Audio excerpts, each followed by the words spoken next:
Des ondes Vocast, l'univers de la radio en podcast. Salut à tous, c'est Olivier Audoux des ondes Vocast. C'est le podcast qui parle de radio tous les premiers du mois. Dans cet épisode, on va faire un petit point de l'actu radio du mois dernier et du mois à venir. Puis, je recevrai Julien Vigier qui nous partagera ses carnets d'écoute. Je vous parlerai ensuite de Radio GPT qui a été présenté au Radio Days Europe le mois dernier. Puis Rémi Bertolon analysera le nouveau format de Chérie FM sous son nouveau claim Feel Good Music. Dans la seconde partie entretien, et comme promis le mois dernier, nous diffuserons pas moins de 10 interviews de pros de la radio que nous avons croisés au Radio Days à Prague. Le mois dernier, on a entendu Charles-Emmanuel Bon, secrétaire général de Radio France. Ce mois-ci, on écoutera nos amis de RCS Europe, de Triton Digital, de maradio.be, de Radio-Canada, du Radio Center, de Netia, de Audio Means, de l'Arc, de Target Spot et enfin des Suisses Radio Days. Des ondes Vocast, épisode de mai, c'est parti. Des ondes Vocast, l'actu débat. Et on commence tout de suite avec le Zoom Actu. Alors, le mois dernier sont tombés les sondages pour la période janvier-mars. Vous les avez tous lus, vous les connaissez, on ne revient pas dessus. La presse insiste sur la baisse de l'audience radio comparée à l'année dernière. Oui, mais nous, on note surtout un rebond comparé à la vague précédente et toujours près de 40 millions d'auditeurs quotidiens quand beaucoup d'autres pays mesurent leur audience avec un nombre d'auditeurs par semaine. Donc, toujours en bonne forme, le média radio en France. Le mois dernier aussi, on a eu cet article bien détaillé du Parisien sur les rumeurs du futur mercato radio. Si, a priori, ça ne bougera pas beaucoup chez les musicales, il devrait y avoir un peu plus de mouvement chez les généralistes. Un très bon article donc du Parisien signé Benoît d'Aragon que l'on vous invite à lire. Info qui vient de tomber aussi, Sybille Veil, la patronne de Radio France, va prendre la présidence du comité radio de l'IBU, ou UER en français. C'est l'organisation des radios et télédiffuseurs publics européens, une organisation localisée à Genève. Au Royaume-Uni, cette fois-ci, les autorités ont décidé d'obliger les fabricants d'enceintes connectées à donner accès à l'écoute des radios ayant des autorisations en FM ou en DAB dans le pays.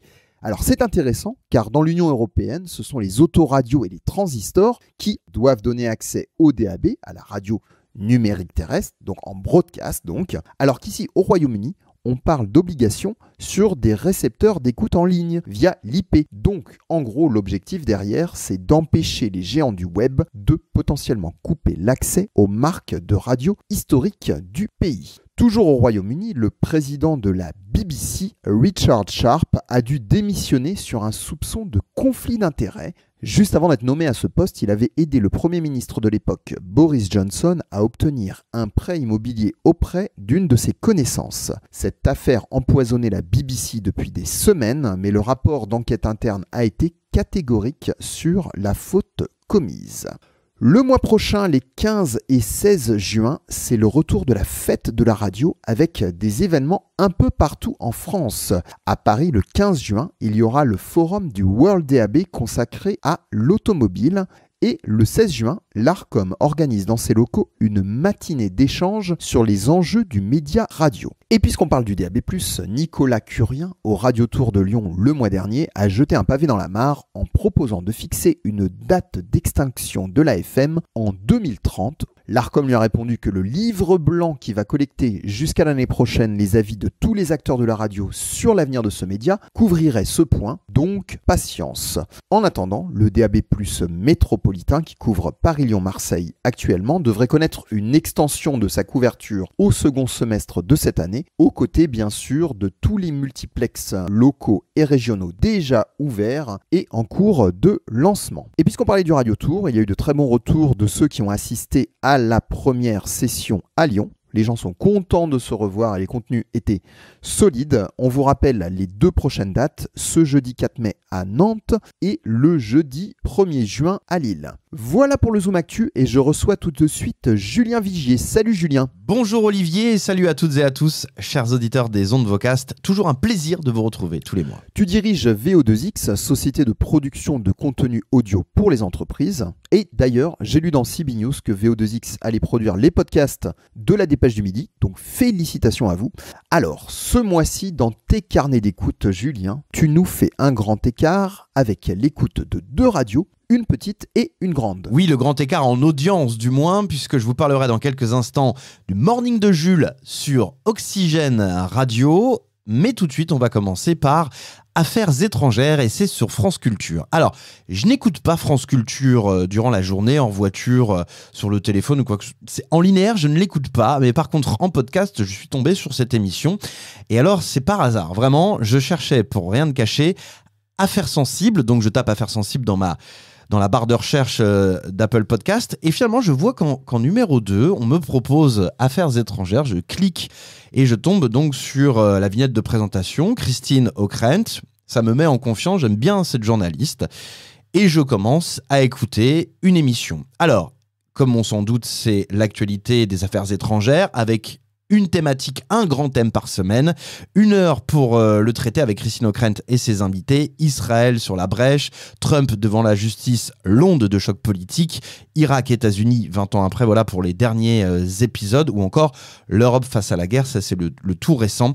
Toujours très intéressant d'écouter cette émission, et ça a ouvert la porte à France Culture, du moins ça m'a ouvert la porte à France Culture, peut-être que je vais aller écouter d'autres émissions, et sauter le pas de l'écouter en linéaire, qui sait.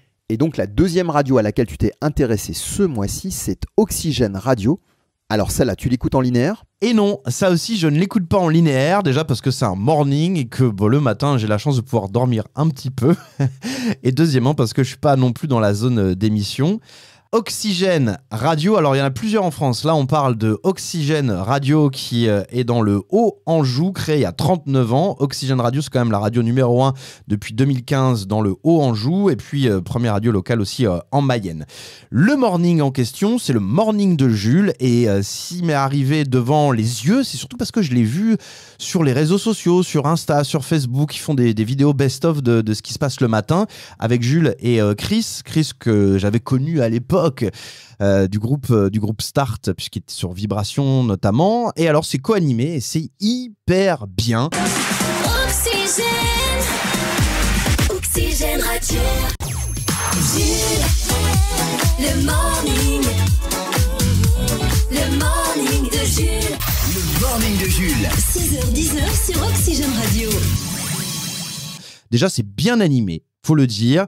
C'est très bien produit aussi. Il y a des parodies. Je suis tombé dans le best-of un jour sur des parodies de Maître Gims qui chantait des chansons complotistes. C'était assez drôle, bien foutu. Franchement, on se serait cru presque sur une radio nationale, vraiment. Alors voilà, bien produit, bonne émission.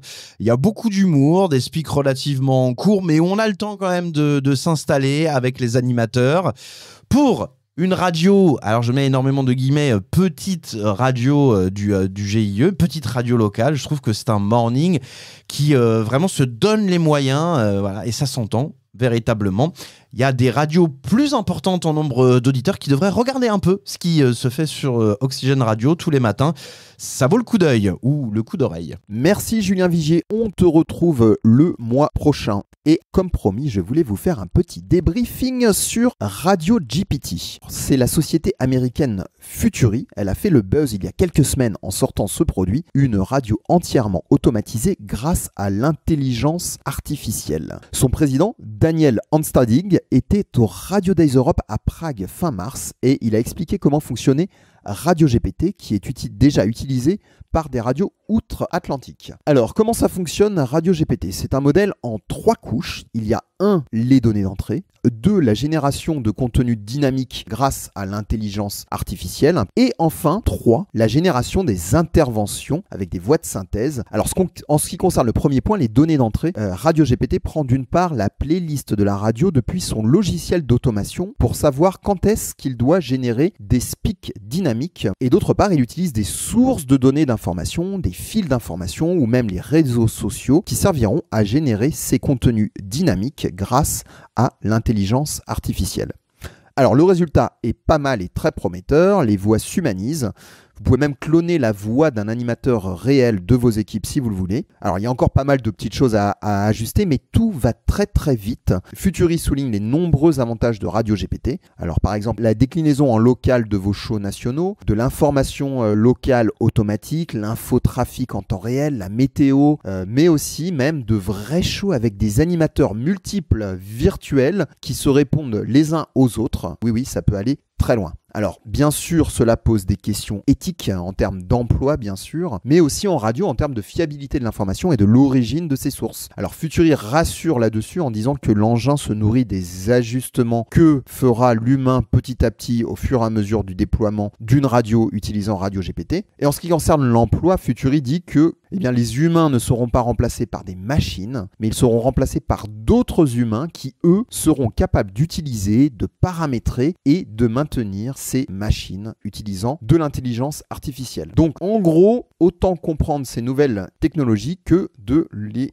éviter. D'ailleurs, selon Futury, cette évolution est inéluctable parce que le progrès avance de toute façon, que les auditeurs aussi veulent de plus en plus de contenu, alors que les radios ont de moins en moins de moyens dans un environnement de plus en plus concurrentiel, l'univers du numérique. Même Spotify, qui vient de cet nouvel univers numérique, commence à ajouter des animateurs virtuels dans ses playlists musicales et donc marcher sur les plates-bandes de la radio traditionnelle. Bref, plutôt saisir le progrès plutôt que de l'éviter, c'est tout le message de Futury. Et pour en savoir plus, je vous invite à aller sur le site radiogpt.ai.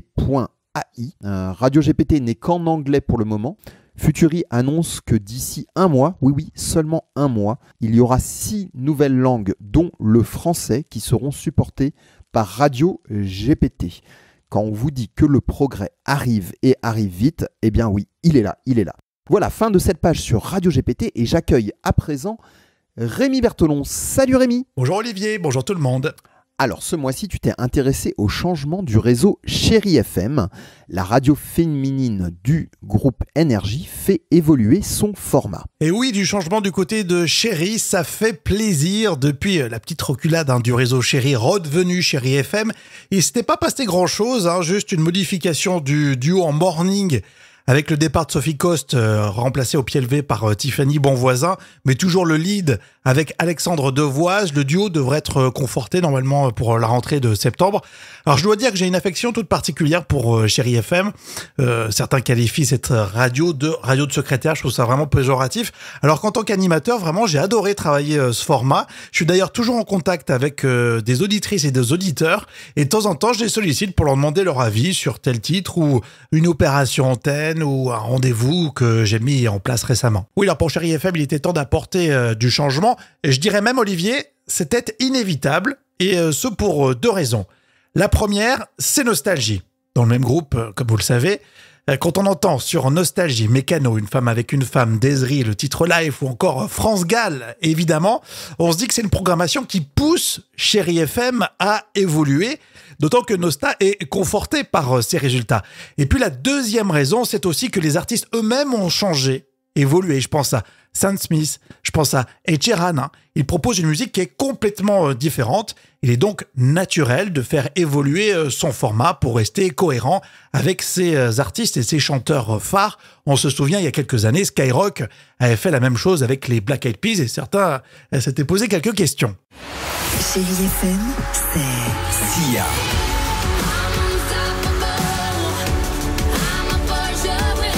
des souvenirs,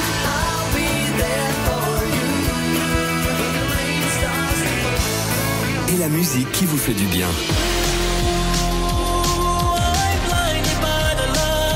c'est ça Chéri FM. Feel good. Musique.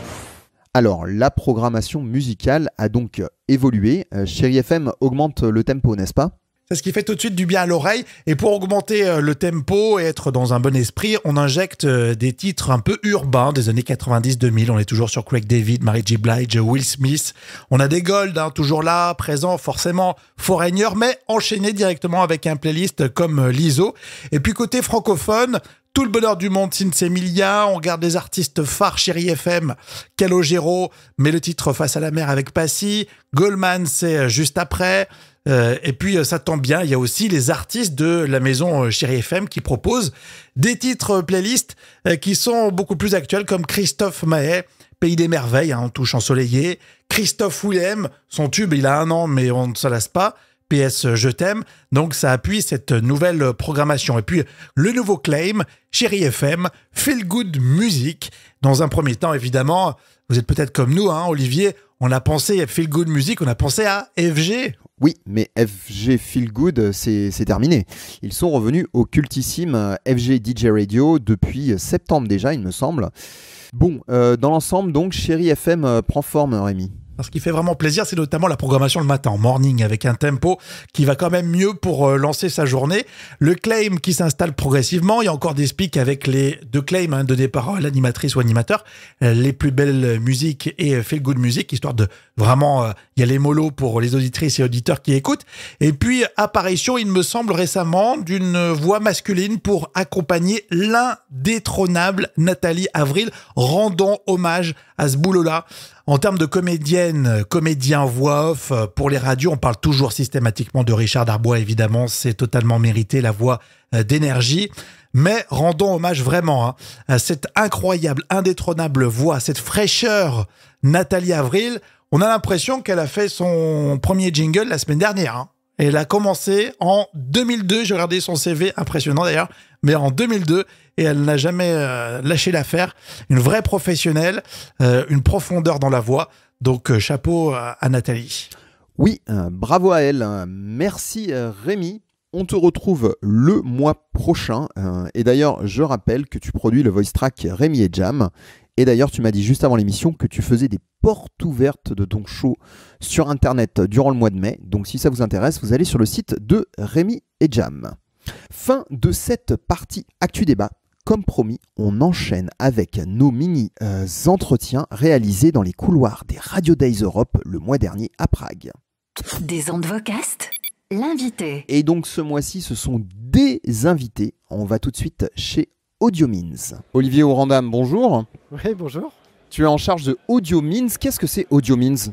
AudioMeans, c'est une solution technologique qu'on a lancée il y a 3 ans maintenant pour l'hébergement, la distribution, la monétisation et la promotion des podcasts. Alors, quels sont tes clients ? Alors, on a pas mal de clients, plutôt des gros podcasts, et on travaille à la fois avec des gens issus des médias traditionnels. Ça peut être des radios, des télés, on bosse avec RTL, avec TF1, avec l'INA, avec France TV, par exemple, du côté média. Et puis, ça peut être des gens aussi issus du monde du natif, vraiment des podcasteurs, soit organisés en studio, soit indépendants. Et donc, comme exemple, on cite souvent Génération Do It Yourself, le podcast de Mathieu Stéphanie, qui est organisé avec tout un collectif de podcasteurs qui s'appelle Orso Média, ou Bliss Stories, dans un autre registre, qui est un podcast, le podcast de Clémentine Gallet sur la maternité. Tes clients sont principalement français ou il y en a aussi ailleurs en Europe ? Alors on est une boîte française, donc on a commencé à se développer beaucoup en France. Donc la plupart de nos clients sont français, mais on commence un peu à les regarder à l'étranger. Donc on a des clients en Belgique, des podcasteurs indépendants et aussi un gros client puisqu'on travaille avec la RTBF, la radio publique francophone belge. Et puis on a commencé aussi à travailler en Espagne avec un gros éditeur de podcasts qui est venu chercher notre solution. D'accord. Hormis ces extensions géographiques, quels sont les grands projets d'évolution de AudioMeans dans les années qui viennent ? Alors aujourd'hui, AudioMeans, on a vraiment construit un socle technologique qui nous permet de faire l'hébergement, la distribution et de permettre à des podcasteurs de gagner leur vie finalement et de mieux monétiser leur production, à la fois avec de la publicité ou avec ce qu'on appelle du transactionnel, en mettant des paywalls pour faire de l'achat à l'acte ou des abonnements payants. Mais nous, depuis qu'on est dans ce secteur, on se rend compte que le pain point, pour employer un anglicisme, le plus important, c'est comment on devient visible dans les apps de podcast quand on développe un nouveau podcast.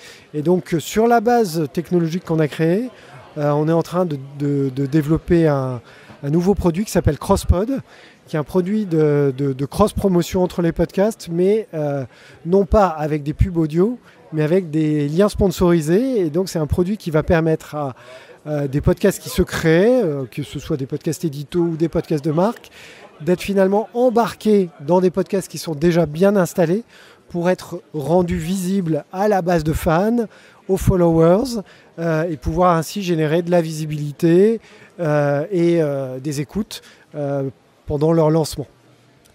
Très bien, très intéressant. Merci beaucoup Olivier Ourandan. Merci beaucoup de m'avoir écouté. Et maintenant, direction le Radio Center au Royaume-Uni avec son directeur Matt Payton. C'est en anglais, mais on vous traduit juste après. Matt Payton, good afternoon. Bonjour and good afternoon to you. You are the new CEO of Radio Center. I mean, 1 year ago already. Yeah, so Radio Centre is the industry body for commercial radio in the UK. I was made chief executive in July 2022, although I've been there for more than 10 years in various roles, working in lobbying and public affairs, doing lots of things for our friends in the commercial radio market. So what are the key projects that are ongoing at the Radio Center? So I think we have a number of priorities, but I think the main thing we've been working on over the course of the last year or so is thinking about radio's place on connected devices like smart speakers and online, and how the methods of listening are evolving. So we've now gone in the last couple of years from less than 10% of listening online to now 25% of listening happening online. So that's moving really fast to more dependence on online platforms. So we are more reliant than ever now on Amazon and Google and other platforms to distribute radio. And that's only going to increase. So we've spent a lot of time, working with the platforms, good relationships with those platforms, but also talking to our government and regulators how we secure access to radio in that future where we're going to be much more relying on the online tech platforms. Is it easy for the UK market alone to discuss with these big giants? Very difficult to have those conversations if you're a small broadcaster, but I think with some of the larger operators like Global or Bauer, the BBC, are able to have those discussions directly.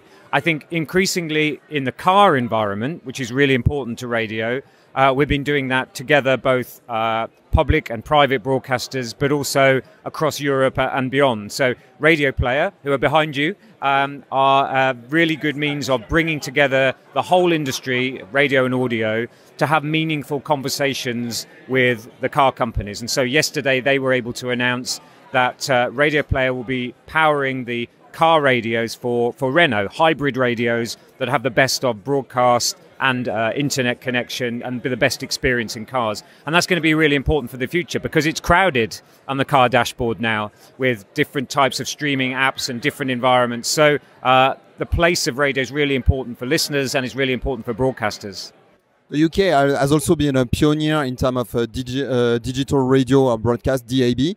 What is the current status of DAB? Are you still talking about digital switchover anytime soon? So probably not a switchover, but DAB is really important. It's the single biggest platform that people use to listen to radio in the UK. It's about 40% of listening time is on DAB radios, whether that's at home or in cars or at work. So it remains really important and a really important way of expanding your portfolio of stations, launching new stations or brand extensions, or just listening to regular stations and heritage stations in a different way. So it's been a really good way to expand the market, to keep the market current and relevant for people, and it remains a really important platform. And I don't think broadcast radio is going away anytime soon, but at the same time it's that balance between security of the future of radio, where the growth is happening is largely online, so we have to think about that too. But at the moment, it's a mixed ecology still. Thank you, Matt. Great, good to see you, Olivier. Matt Payton est le directeur du Radio Center depuis l'été dernier, bien qu'il ait travaillé déjà au Radio Center depuis 10 ans. Le Radio Center, c'est le syndicat des radios privées britanniques. Une des priorités du Radio Center actuellement, c'est la place de la radio sur les nouveaux récepteurs, comme par exemple les enceintes connectées. Matt souligne que l'écoute en ligne a bondi de 10% il y a 2 ans à 25% aujourd'hui, c'est énorme. Et donc la dépendance de la radio aux géants du numérique comme Amazon ou Google augmente fortement. Le Radio Center travaille conjointement avec ces géants du numérique, mais aussi avec le gouvernement britannique pour la régulation. J'ai demandé à Matt si c'était facile pour le Royaume-Uni de discuter seul avec des géants technologiques. Matt m'a répondu que les opérateurs nationaux comme Global et Bauer étaient assez gros pour le faire. Il a souligné que la place de la radio dans l'automobile était aussi essentielle et que grâce à des solutions communes comme Radio Player, qui vient par exemple de sceller un deal avec Renault pour être la solution de radio hybride dans l'automobile, eh bien, la radio s'assurait une place de choix alors que les tableaux de bord deviennent de plus en plus remplis d'applications potentiellement concurrentes qui utilisent les connexions Internet.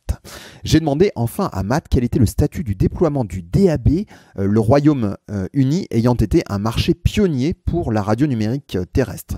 Alors Matt Payton souligne que le DAB est le premier mode d'écoute de la radio au Royaume-Uni, que ce soit à la maison, en voiture ou au travail. Ça représente 40% de l'écoute radio.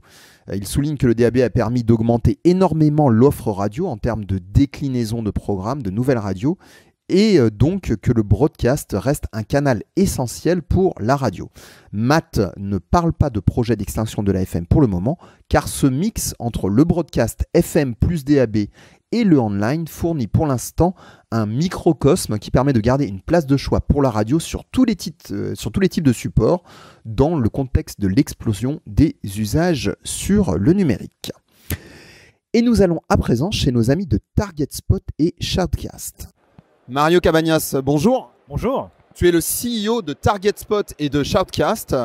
Tu as pris ce rôle il y a quelques années, je crois. Oui, tout à fait, il y a à peu près 3 ans maintenant. Alors, quels sont les gros projets sur Target Post et Shoutcast? Peut-être dis-nous déjà qu'est-ce que c'est Target Post et Shoutcast, parce que peut-être que tout le monde ne connaît pas très bien.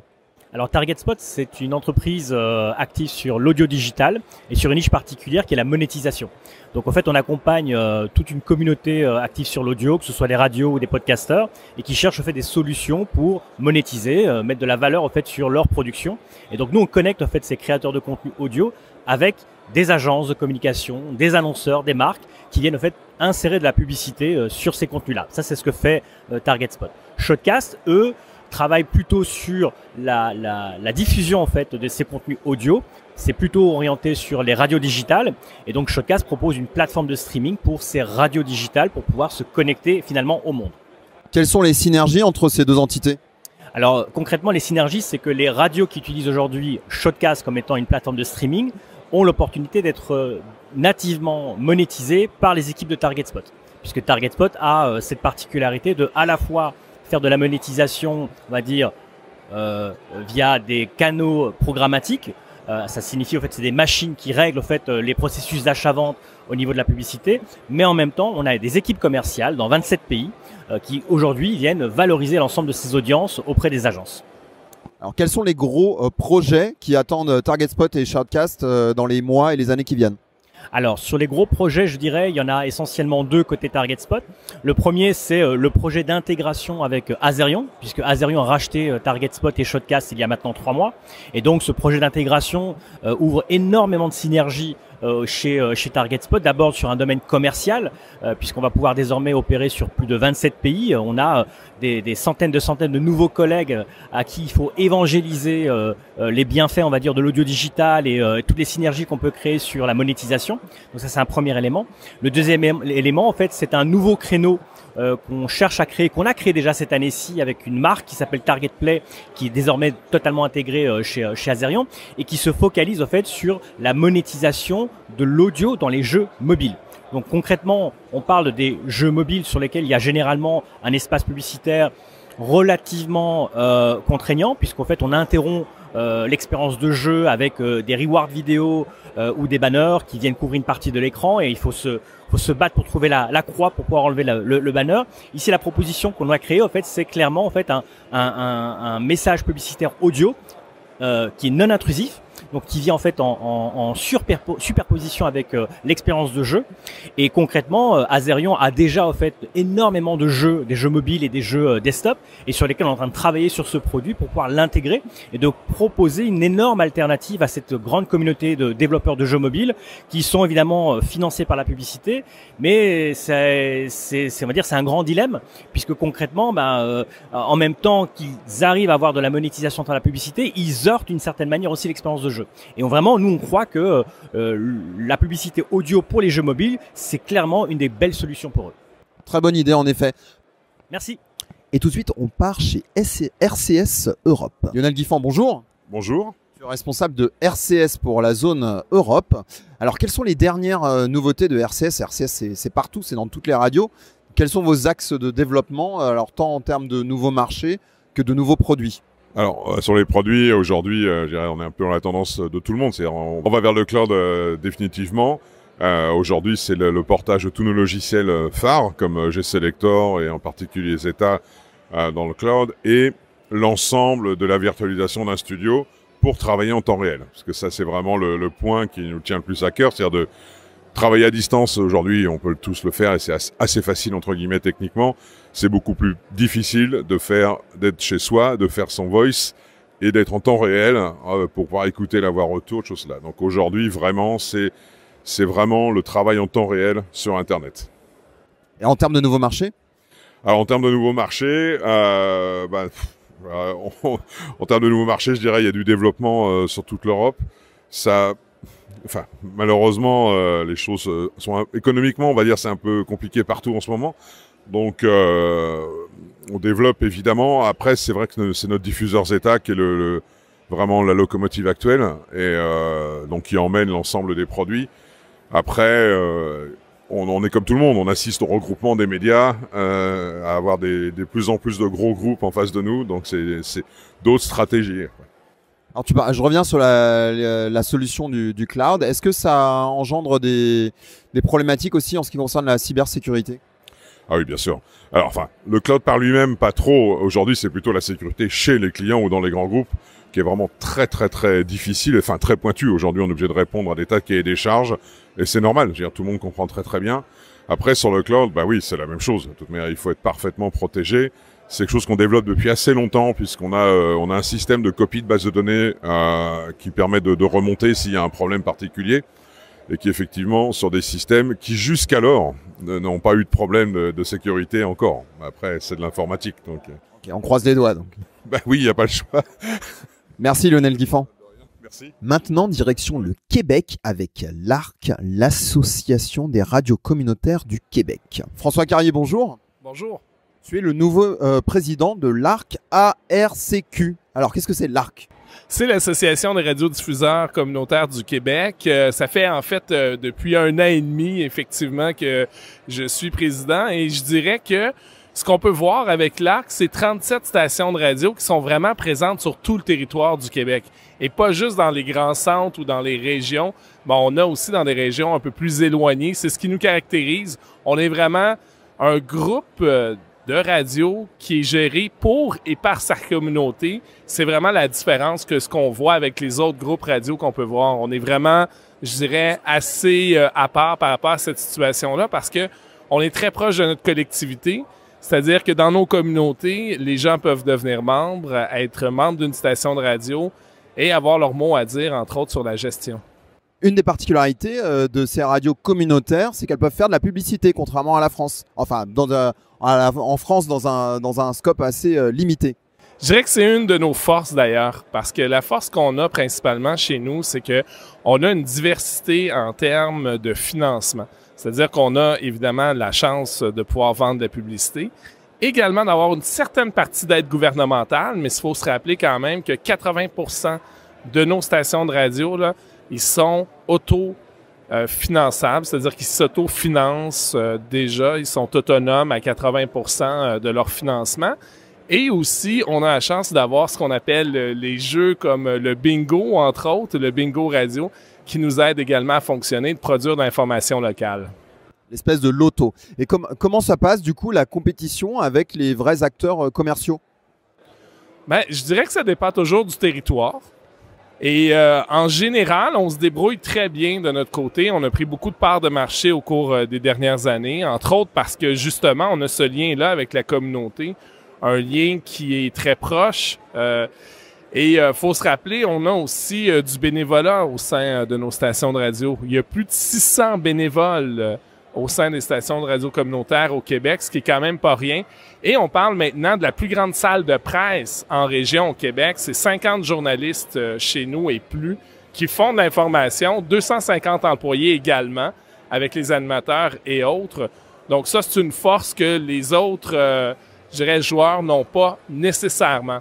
Donc ça se passe bien, mais je pense aussi qu'ils regardent de plus en plus notre modèle et je les comprends très bien de regarder notre modèle parce que on pensait pas que les radios communautaires étaient pour se développer de cette manière-là. Et en plus, cette année, on fête le 50e anniversaire de présence de radios communautaires avec la présence de CKRL à Québec.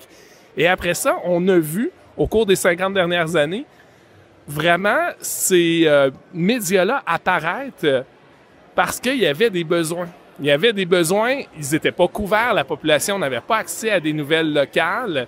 Et là, maintenant, on se retrouve avec 37 radios membres chez nous et ça fait quand même toute une force pour nous et une force aussi, je dirais que même si on est tous indépendants, on a beaucoup en commun et on a une solidarité aussi à l'interne et ça, c'est vraiment assez exceptionnel pour nous.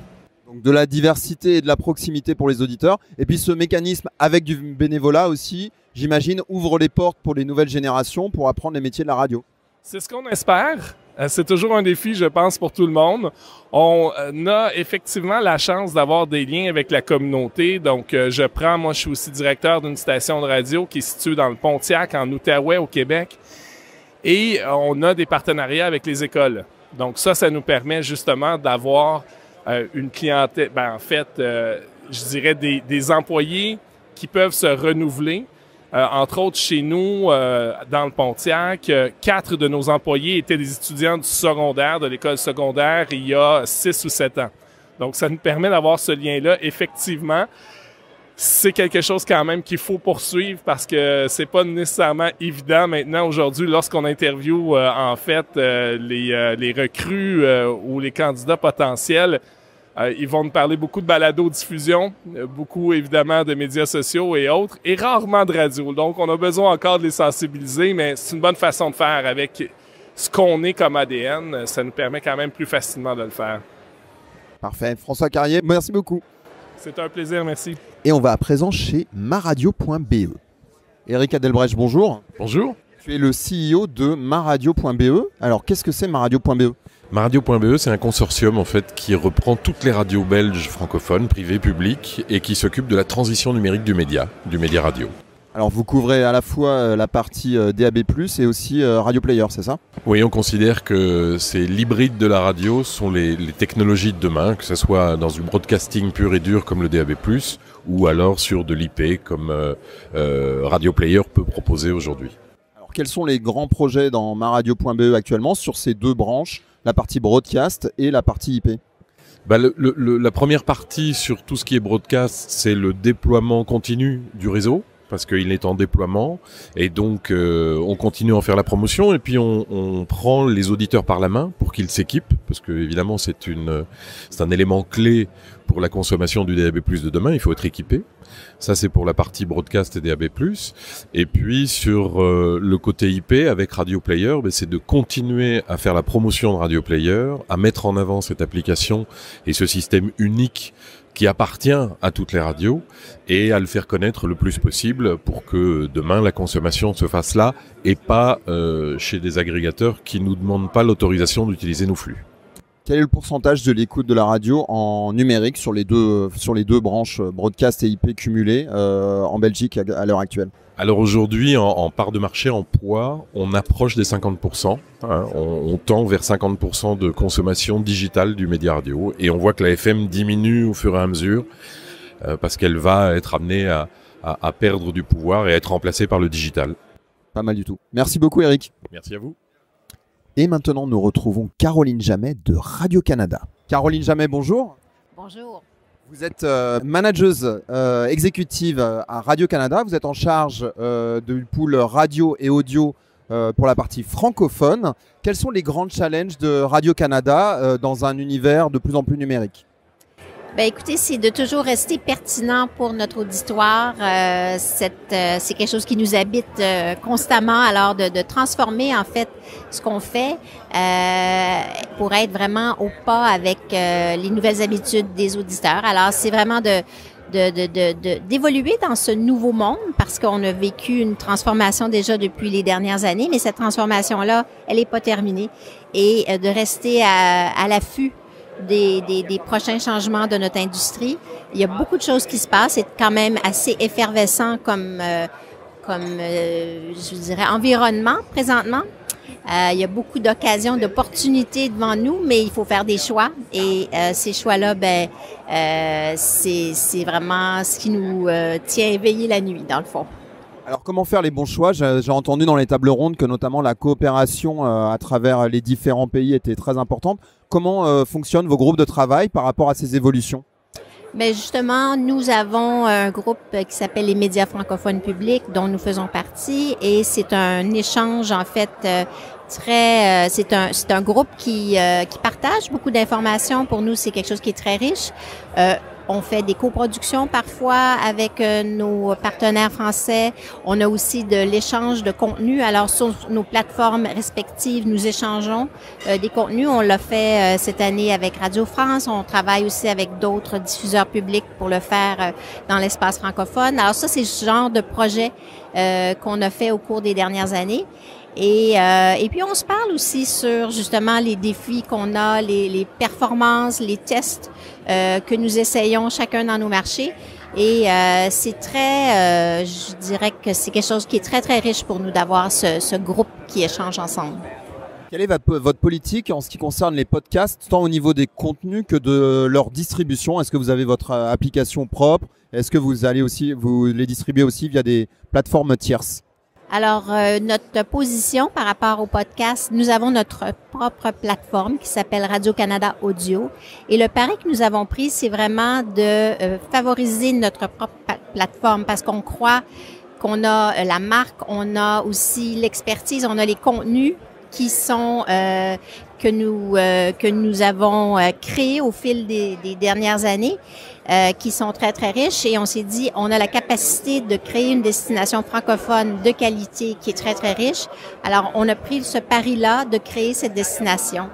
Et aujourd'hui, après 3 ans et demi, cette stratégie de ramener les podcasts en exclusivité chez nous, au cours des dernières années, c'est ce qu'on a fait. On a tranquillement fermé, le robinet. Ça fait qu'aujourd'hui, quand les francophones au Canada, on leur pose la question, quelle est votre destination pour vos podcasts francophones? Ben, on est numéro 2 dans notre marché.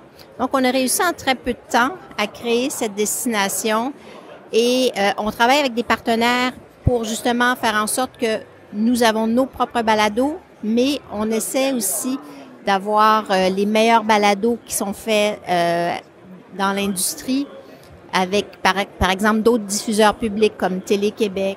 Il y a Canal Savoir aussi. Et aussi, 30% de notre offre de podcast vient de producteurs indépendants. Donc, ce sont des acquisitions que nous faisons. On prend des licences. Alors, on a vraiment une offre qui est assez riche. Et on est capable aussi de mieux comprendre ce que nos auditeurs font, comment ils consomment nos contenus, parce que nous avons le data. Alors, ça a été pour nous une décision de favoriser notre plateforme pour justement créer comme diffuseur public un lieu, une destination qui soit disponible pour les francophones. Et c'est sûr que c'est ce qu'on a fait au cours des dernières années, tranquillement, de favoriser notre plateforme. Il y a quand même des balados, on dit balados chez nous, pas podcast, mais qui sont sur des plateformes extérieures. On a gardé une très petite offre sur des plateformes externes, par exemple, pour faire un peu de tasting ou certains épisodes seulement, mais on demande, en fait, ce qu'on veut, c'est ramener les gens chez nous ultimement. Alors, ce n'est pas tout à fait fermé. Il y a quand même quelques productions qui sont là. Mais une des choses, je pense, qui caractérise notre production, c'est que nous avons sur notre plateforme, donc la radio en direct, toute la radio en rattrapage, donc nos émissions de radio qui sont disponibles au moment où les gens veulent les écouter. Et notre offre de podcasts, ce sont des podcasts originaux. Donc, ce sont des équipes qui travaillent sur ces podcasts. Et donc, c'est une offre originale, si on veut. Il y a aussi des livres audio qui sont disponibles sur cette plateforme et aussi des listes musicales. Plateforme très riche du coup. Caroline Jammet, merci beaucoup. Merci. Et nous faisons à présent un petit tour chez Netia. Bruno Tezona du Moncel, bonjour. Bonjour. Tu es le président de Netia. Alors, pour les gens qui ne connaissent pas Netia, qu'est-ce que c'est Netia? Netia, c'est une entreprise qui a été créée il y a une trentaine d'années pour contribuer à la numérisation des processus métiers en radio. Et 30 ans après, on fait toujours ça, c'est-à-dire des logiciels métiers pour la radio, qui se diversifient évidemment beaucoup vers l'audio, le podcast, etc. Et donc ça nous conduit à faire évoluer nos logiciels pour accompagner la transformation des métiers de la radio. Alors justement, il y a une évolution énorme ces dernières années dans l'univers du numérique. Donc quelles sont ces évolutions de Netia pour s'adapter à ce nouvel environnement? Essentiellement, en réalité, c'est un changement de comportement qu'on a imprimé dans l'entreprise il y a 5 ans quand on l'a racheté avec mes partenaires. On s'est mis à l'agilité et on s'est mis à être très user-centric, c'est-à-dire que notre objectif essentiel, c'est de faciliter la vie de nos utilisateurs. C'est eux qui sont confrontés directement au changement d'habitude des audiences et donc au changement que ça impose dans les contenus, leur manière de travailler, les programmes, la manière de les faire. Et donc de ces changements de façon de faire pour modifier ce qu'on livre, c'est souvent pertinent de faire évoluer les outils parce que ça évite d'avoir à recréer un deuxième silo complet avec des workflows différents, des outils différents, des méthodes différentes, des savoir-faire différents. On peut s'appuyer sur ce qu'on sait faire et pouvoir redéployer son savoir-faire vers des nouveaux objectifs en termes éditoriaux sans avoir à tout réapprendre ou à refaire tout 2 fois. Il y a bien des clients de Netia mais d'autres radios qui au début du numérique ont créé le Digital Department complètement à part, qui faisait d'autres choses de façon différente avec d'autres outils.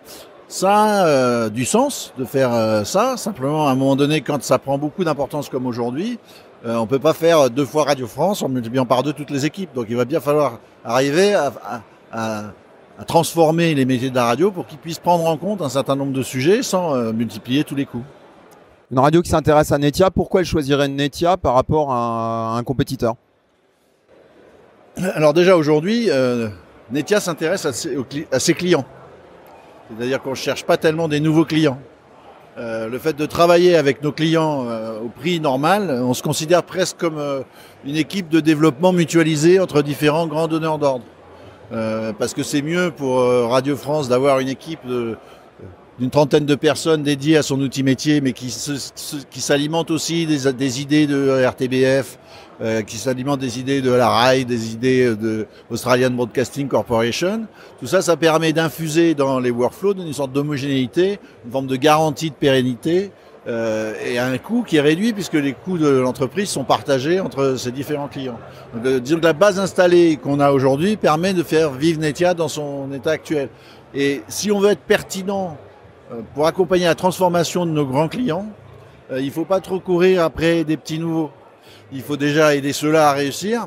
Et notre conviction, c'est qu'une fois qu'on aura aidé nos clients, j'allais dire historiques, à réussir leur transformation, le produit qu'on aura sera probablement adapté à d'autres clients. Il viendra un temps où probablement on ira chercher d'autres clients. Est-ce que ce sera d'autres radios?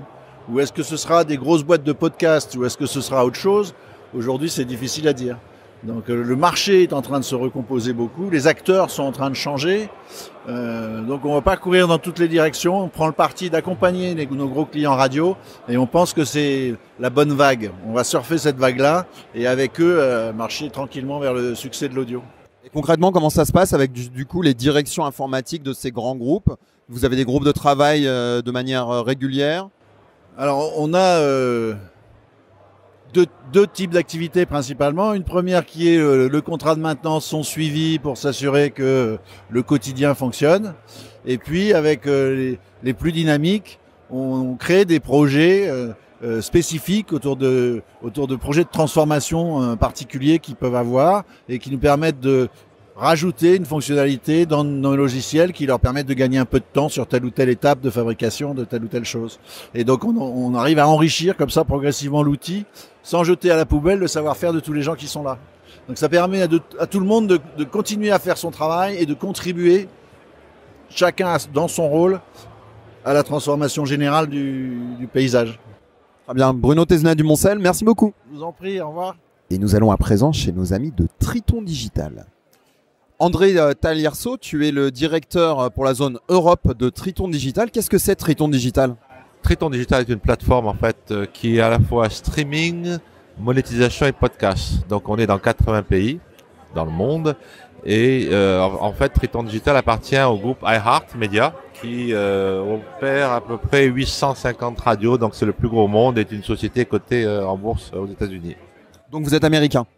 On est américain, mais on est indépendant, c'est-à-dire qu'on fournit la technologie, on est la plateforme pour iHeart, mais on a notre indépendance et on est aussi sur toute l'Europe. Donc en termes de nombre, combien vous avez de podcasts dans votre portefeuille ? Alors là, je sais pas vous dire, parce qu'il y a tous les podcasts d'iHeart, donc il y en a des centaines, c'est dans le monde, c'est des centaines en fait, mais j'ai pas le nombre exact. Ça change tous les jours. Quels sont les grands axes de développement de Triton dans les mois qui viennent et les années qui viennent ? Bon, bien nous, si tu veux, c'est essentiellement le podcast, c'est très important parce qu'on essaye de prendre la vague. Donc on a racheté Omni, qui est une société australienne et qui est une société. La plateforme Omni est complète et on va étendre toutes les fonctionnalités. Donc on est au moins au niveau d'Acast ou d'autres plateformes. Et aussi, on a des outils de monétisation qu'on va sophistiquer. Donc, la stratégie de Triton, c'est de ne pas être une régie. On est du côté publisher uniquement. Et c'est d'offrir tous les outils pour que les éditeurs puissent optimiser la vente de leurs inventaires. Donc, on introduit ce qu'on appelle le yield optimization, c'est-à-dire que ils arrivent quand il y a plusieurs choix de monétisation, d'avoir celui qui offre la meilleure rémunération. Au Radio Days Europe, vous venez pour rencontrer des radios ? On rencontre des radios qui sont aussi notre base, et puis il y a des podcasteurs, on rencontre des clients avec lesquels on est depuis longtemps, on rencontre des prospects, mais je veux dire, il y a toutes sortes, il y a beaucoup de podcasteurs maintenant qui viennent. Donc nous, c'est pas essentiellement le contenu, mais c'est tout ce qui héberge, tout ce qui est monétisation, et c'est de la clientèle aussi de Radio Days. Merci beaucoup. Merci. Et enfin, direction la Suisse avec Daryl von Däniken des Swiss Radio Days. C'est en anglais, mais on vous traduit dans un instant. Hi Daryl, you're in charge of the Swiss Radio Days. What are the Swiss Radio Days? The Swiss Radio Days is a neutral version of Radio Days Europe. But just for Switzerland? Yes. Okay. We have all the decision makers there. It's a very small community. And what's really interesting and special about the Swiss Radio Day is that the radio stations finance it. So they have a direct interest of being there. Where is it happening? It's happening in Zurich, the last Thursday of August every year. So this year it's going to be the 31st of August. What are going to be the main topics and the main speakers? Well, at the moment we're still putting the program together, but I think it's just generally what occupies and preoccupies the Swiss radio industry. Everything from AI, of course, all the way to programming, to the whole digital migration, to DAB, of course, away from FM, and everything in between. And so who is invited to this Swiss Radio Days? Well, you are certainly invited. Thank you so much. And the entire Swiss radio industry. And it's free? It is free for the Swiss radio industry, yes. Okay, not for me then? For you in any case. Okay, thank you so much, Daryl. Thank you, Olivier. Daryl von Däniken est l'organisateur des Swiss Radio Days qui ont lieu tous les ans depuis 25 ans. Les Swiss Radio Days, c'est une sorte de Radio Days Europe, mais seulement pour le marché radio suisse. Tous les décideurs de cette petite communauté radiophonique se retrouvent une fois par an à Zurich. Cet événement, dont l'entrée est gratuite pour les pros de la radio suisse, est financé par les radios elles-mêmes, d'où l'intérêt pour tous les pros de s'y rendre. La prochaine édition aura lieu le 31 août. Le programme est toujours en préparation, mais tous les sujets qui intéressent l'industrie seront couverts. Cela inclura notamment l'intelligence artificielle, la programmation, la migration vers le numérique et bien sûr le DAB+, et l'extinction de la FM, entre autres. Des ondes Vocast, l'univers de la radio en podcast. Et merci à tous nos invités qu'on a eu le plaisir de rencontrer à Prague fin mars. Merci aussi à Julien Vigier et Rémi Bertolon pour leur participation à ce podcast. Des ondes Vocast, c'est terminé pour ce mois-ci. Si vous avez aimé, parlez-en autour de vous, partagez, likez et envoyez-nous vos suggestions sur vocast.fr. C'était Olivier Audou au micro. On se retrouve le 1er juin avec toujours plus d'infos radio et d'interviews. Salut!